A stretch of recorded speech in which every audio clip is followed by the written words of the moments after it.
안녕하세요. 코인 알려주는 남자입니다. 27K 중반까지 올랐던 비트코인 가격은 상승분을 일부 반납을 하면서 26K 중후반대에 위치하고 있습니다.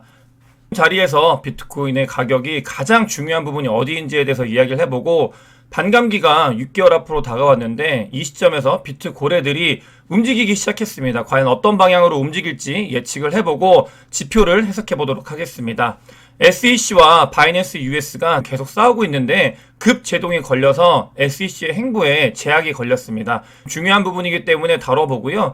은행 돈들이 모두 토큰화되고 비트코인 홀더들이 너무 똑똑해진 것들이 어떤 게 문제가 있는지에 대해서 이야기를 해보고, 마지막으로 어제 이더리움 6,000개로 한 130억 원 정도 엑시트한 사람이 있는데 이걸 통해서 배울 수 있는 게 무엇인지 이야기 나눠보도록 하겠습니다.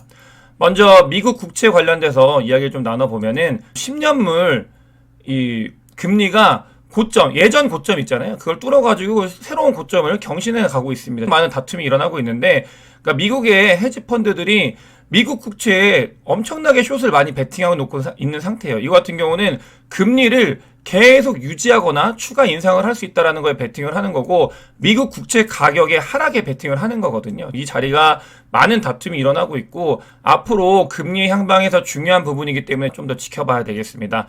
금주에 FOMC가 있고 금리 같은 경우는 동결이 된다고 하는데, 그것보다는 회의록, 의사록에 있는 어떤 내용들을 보면서 방향이 어떻게 될지 좀 예측을 해봐야 되겠습니다.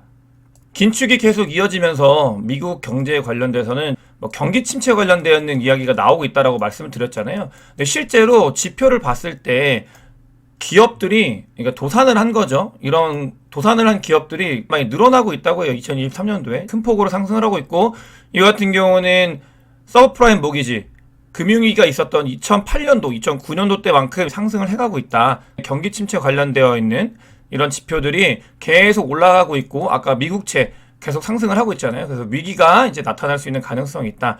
이렇게 좀 봐야 되고, 위기가 있으면 그 뒤에는 이 위기를 풀기 위해서 늘 했던 돈 풀기가 있기 때문에, 이때는 마찬가지로 자산시장에서 아프기 때문에 아프다. 하지만 그 뒤가 있다라는 거를 거시경제 상황을 보면서 좀 이해를 해야 되겠습니다.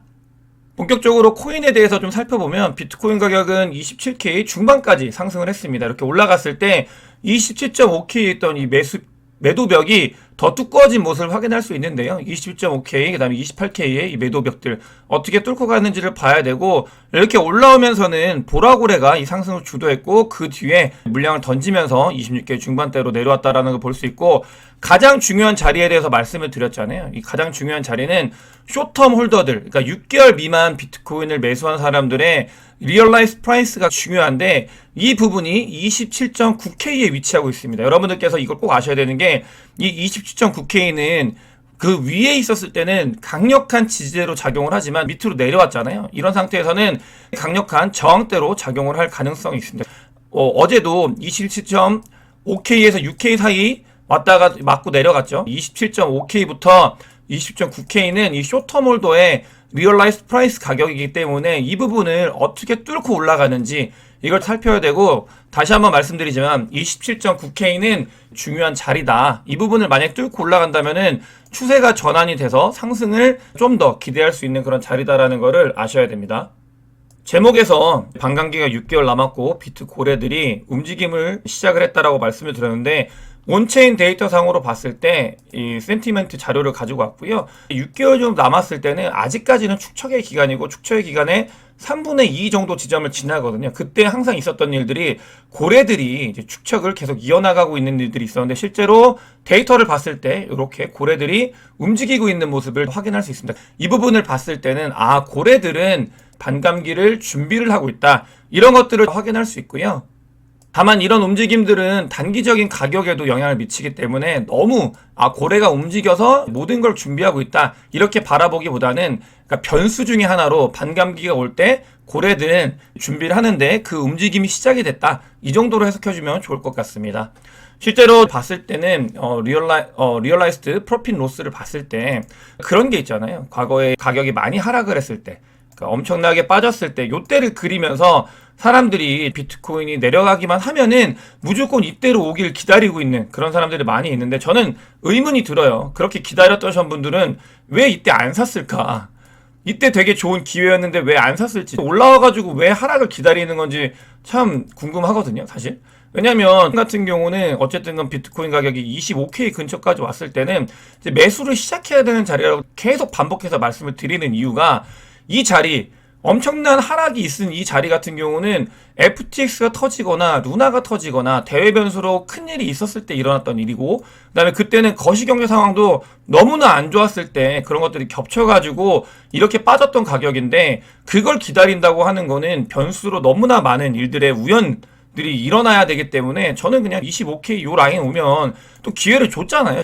모아가면 좋은 자리이지 않을까, 이런 말씀을 드리고, 실제로 리얼라이즈 프로핏 로스 같은 경우도 안정적으로 유지가 되고 있습니다. 어쨌든 간에 이 안에서 봤을 땐 좀 힘들지만, 그러니까 크게 놓고 봤을 때는 축적하기에 좋은 자리다라는 거를 데이터들이 이야기를 하고 있고, 그러니까 여러분들께서 뭔가 만약에 더 큰 하락을 기다린다고 하시는 분들 같은 경우는 뭐 1년 이런 게 아니라 한 5년 텀으로 놓고 보면서, 진짜 너무나 큰 호흡이긴 한데 그렇게 놓고 봐야 이전 하락만큼을 기대할 수 있지 않을까, 저는 그렇게 생각을 하고 있습니다. 물론 틀릴 수도 있지만 저는 이런 뷰를 가지고 매수 매도에 임했고요. 또 보시게 되면 아까 말씀드린 것처럼 이 지표는 이때도 축척의 자리라고 알려줬었거든요. 하락을 했을 때. 근데 이때는 더 떨어질 거다, 더 하락을 할 거다라고 하면서 매수하지 않으시고, 이거 올라왔는데 일부 하락했을 때 거봐 내 말이 맞지, 이러는 거는 좀 어불성설이긴 하죠. 여러분들께서도 뭔가 하락이 오고 했을 때 이게 어디까지 갈지에 대해서 모르잖아요. 저는 신이 아니기 때문에 일정 정도 위치, 본인이 판단했을 때 위치가 오면은 전략적으로 DC를 해나가면 나중에 봤을 때 결국 웃게 되는 거, 이 자리에서 웃고 있는 건 이 자리에 용기를 내고 매수하신 분들, 그 다음에 이 자리에 용기를 내서 끝났겠지, 더 밑으로 안 가겠지, 올라가겠지라고 매수하시는 분들이 이기는 자리다라는 거를 꼭 아셨으면 좋겠다라는 말씀을 이 지표를 통해서 드리겠습니다. 다른 자료들을 봐도 다 똑같은 얘기를 하고 있어요. 어떤 얘기를 하냐면, 왜 이때 안 샀냐, 그러면서 왜 여기서 하락을 바라보고 있냐, 이런 이야기를 하고 있는 것과 같고요. 만약에 예를 들어서 요 가격까지 내려온다 라고 하면 정말 좋은 기회인데, 과연 그때 기회라고 생각하는 사람이 몇 명이나 될까, 이런 생각이 듭니다. 왜냐면 그때는 거의 세상이 끝난다라는 그 거시경제 환경과 또 코인은 여전히 망했다라는 이야기를 들으면서, 그러니까 아무도 접근할 수 없는 그런 위기의 순간이기 때문에, 이 위기가 기회라고 느끼시는 분들 같은 경우는 제 영상을 보시면서 이런 자리구나, 이런 것들을 알아가시는 분들이지 않을까, 저는 개인적으로 그렇게 생각을 하고요. 이 영상을 통해서 더 그런 부분들을 많이 말씀을 드리려고 노력을 하고 있고, 그래서 이런 이야기를 드리는 이유가 자리가 나쁘지 않다, 이런 이야기를 영상에서 계속 말씀을 드리는데, 그러니까 반복해서 말씀을 드리는 게, 자리가 그러니까 완전히 이 바닥을 기다리기에는 너무 좀 뒤늦은 자리긴 한 것 같아요. 여기서부터 뭐 20K까지 빠지더라도 그냥 조금씩 모은 그런 좋은 자리지 않을까, 그걸 시작하면 되는 자리지 않을까, 이런 생각을 좀 드리고 싶고요. 그게 실제로 지표들이 이야기를 하고 있습니다. 지표를 통해서 좀 더 돈을 벌 수 있는 확률을 올려가는 게임을 해야 된다고 늘 말씀을 드리잖아요. 그래서 그런 부분들을 봤을 때도 조금은 더 하락을 하는 거를, 진짜 지난번 하락만큼 혹은 그보다 더 빠지는 걸 기다린다기보다는 이 하락을 했을 때 어떻게 하면 좀 더 수익을 낼 수 있게 우리가 매수 매도를 해야 되는지, 투자를 해야 되는지, 전략을 짜야 되는지에 대해서 고민하는 자리면 더 좋지 않을까, 이런 생각을 가지고 있습니다. 이거는 지난번 그 하락장 뿐만이 아니고요, 언제나 그래 왔어요. 크립토콘의 자료를 보게 되면 2019년도에도 이런 일이 있었고, 요 자리였죠. 요 자리고, 그 다음에 2012년도 불장 사이클에서도 있었던 일이고, 2015년도 불장 사이클에서도 있었던 일이다, 이렇게 보면 되겠습니다. 2023년도의 불장 사이클은 2019년도 형태보다는 2015년도의 형태를 띠고 있다는 게 대부분의 생각이거든요. 어쨌든 간 2015년이든 19년이든 12년이든 이 사이클마다 있었던 일이고, 세 번째 반복을 했고 이 네 번째 진행이 되고 있는데, 이 자리가 기회일 수 있다, 이런 것들을 제 영상을 보시는 분들 중에서는 일부라도 아셨으면 좋겠다는 생각에서 지속적으로 말씀을 드리고요. 이건 반복해서 말씀을 드리는 거예요. 자리가 바로 샀을 때 승부를 낼 수 있는 자리가 아닙니다. 절대 승부를 낼 수 있는 자리가 아니고, 축척을 하는 그런 자리다, 다음을 준비하는 이 축척의 자리다라는 거를, 그러니까 역사를 통해서 조금 봤으면 좋겠습니다. SEC가 자기 의견을 계속 내고 있어요. 크립토 관련돼서 점점 장이 좋아지려고 하고 있으니까 SEC는 또 자기 할 일을 한다라고 하면서 고삐를 당기고 있는데, 바이낸스 US에 소프트웨어 강제 조사 요청을 했는데 그러니까 했는데 법원에서 네, 그만 까불어라 SEC 그거를 불허를 했습니다. 허가 주지 않았고 이 말은 법원에서도 SEC가 하고 있는 것만으로 충분하니까 그걸 가지고 그냥 어떤 식으로든 협의를 보든 너네가 뭐 조사를 하든 해라. 그러면서 강제조사 요청을 이제 허가하지 않았다. 그러니까 SEC의 힘이 점점 빠져가고 있는 모습을 보이고 있다는 걸 이 기사를 통해서 확인을 할 수 있습니다. 다만 이 바이낸스 US와 미국 SEC 관련되어 있는 이슈는 앞으로 10월 12일 날 청문회가 있기 때문에 지속적으로 이 크립토 시장에 하방 프레셔로 작용할 수 있을 가능성이 있다. 이런 부분들은 여기서 가져가야 되겠습니다. 토큰 2049 행사를 갔다 왔을 때 RWA에 대해서 많이 말씀을 많이 관심을 갖더라. 리얼 월드 SEC라고 불리는데 이게 그러니까 왜 관심을 둬야 되냐면 시티은행에서 예금 이걸 가지고 토큰화를 해서 그러니까 전송하기 편하게 한다. 이거는 어떻게 보면 트랜잭션 티어리에서 그러니까 거래 비용이 줄어드는 방향으로 경제는 발전한다라는 논리인데 그것과 일맥상통하게 되는 거죠. 이 토큰화. 이게 사실은 여러분들 별게 없어요. 시티은행이 하고 있는 게 RWA입니다. 이게 예금이지만 나중엔 채권이 될 수도 있고 펀드가 될 수 있거든요. 이런 부분들이 토큰화가 되면 이게 RWA인데 이런 메타가 올 거다라고 그래서 말씀을 드리는 거예요. 다만 봐야 되는 건 자 이게 왜 좋냐. 첫 번째로는 토큰화를 하면 아까 트랜잭션 티어리에서 전송도 좋고 그냥 거래 비용이 줄어드는 방향으로 발전을 하기 때문에 좋다고 말씀을 드렸고 두 번째 같은 경우는 미국이나 유럽의 은퇴한 뱅커들 그 다음에 헤지펀드 운영력들이 이런 일 하기 너무 좋아요. 그러니까 자기들 일자리가 잡이 늘어나는 것 같습니다. 이런 일들은 앞으로도 계속 언급이 될 거고요. 이 RWA 이걸 이용해 가지고 돈을 벌려고 하는 코인들을 관심 있게 봐야 된다. 이런 말씀을 좀 드리겠습니다. 말씀드린 것처럼 기관 디지털 자산 결제 지원 블록체인 서비스 개발 그냥 이거 예금 토큰화 한다고 RWA라고 보시면 돼요. 그런 일들이 이제 일어나고 있다.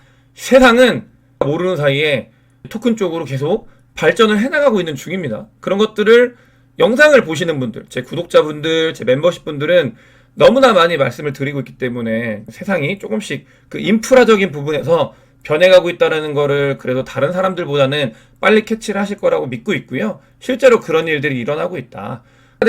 저는 그래서 추가적으로 사람들을 좀 더 피말릴 거다라고 생각이 드는 게 비트코인 홀더들. 유튜브도 많이 예전처럼 무슨 물 떠놓고 기도하는 그런 게 아니라 그러니까 무지성으로 올라갈 겁니다가 아니라 데이터를 분석하고 온체인 데이터를 통해서 그 다음에 서플라이 디맨드 이런 이야기를 하는 유튜버 저네요. 네. 어쨌든간 그런 유튜버가 나타나고 사람들이 많이 알고 그런 것들을 하면서 비트코인 가격이 그리고 비트코인을 홀딩하는 사람들의 비율이 계속해서 늘어나고 있습니다. 롱텀 홀더들 비트코인을 알고 있는 거예요. 안 팔아요. 비트코인을 계속 들고만 있습니다. 그러니까 앞으로 더 좋아질 거다라는 거를 누구나 예측을 하고 있기 때문에 그런 분들은 비트코인을 절대 팔지 않죠. 그래서 롱텀 홀더 비율이 75% 이상으로 넘어가고 있습니다. 이게 되는 게 가격이 올라갈 때 롱텀 홀더가 너무 많으면 무거워요. 이거를 좀 털고 갈 수 있는 가능성이 있다. 불장은 당연히 오고 너무나 당연한 건데 그게 아니라 그 전에 한번 크게 흔들 가능성이 여기서 있는 건 아닌가 저는 개인적으로 그런 생각을 좀 해보고요. 이런 것들을 좀 사람들하고 대화하듯이 말씀을 드리는데 이건 멤버십 라이브 때 질문을 받으면서 많은 분들과 이제 소통을 할 때 하는 방식이긴 한데 오늘은 좀 그런 이야기를 좀 해보고 싶어요. 그래서 여러분들께서도 더 스마트해지고 계시거든요. 비트코인을 들고 있어야 된다는 걸 인지하고 계시고 그런 사람들이 전 세계적으로 늘고 있어요. 근데 그런 분들이 늘어나면 늘어날수록 한번 크게 털 가능성이 있다. 이런 것들에 대해서는 한번 고민을 해봐야 되겠습니다. 이더리움을 보시게 되면 10만 개 정도 들고 있는 사람이 있어요. 이게 이더리움 ICO 때 10만 개를 받은 사람이거든요. 근데 언제냐면은 0.31불.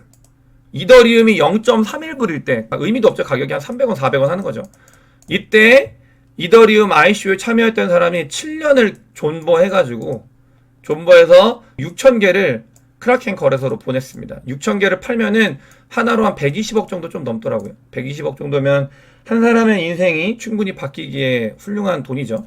그래서 이런 돈을 7년 동안 존버하신 분이 일부 이더리움을 던져가지고 이쪽 거래소로 보냈다. 아주 일부죠. 그래도 아직 10만 개가 남았습니다.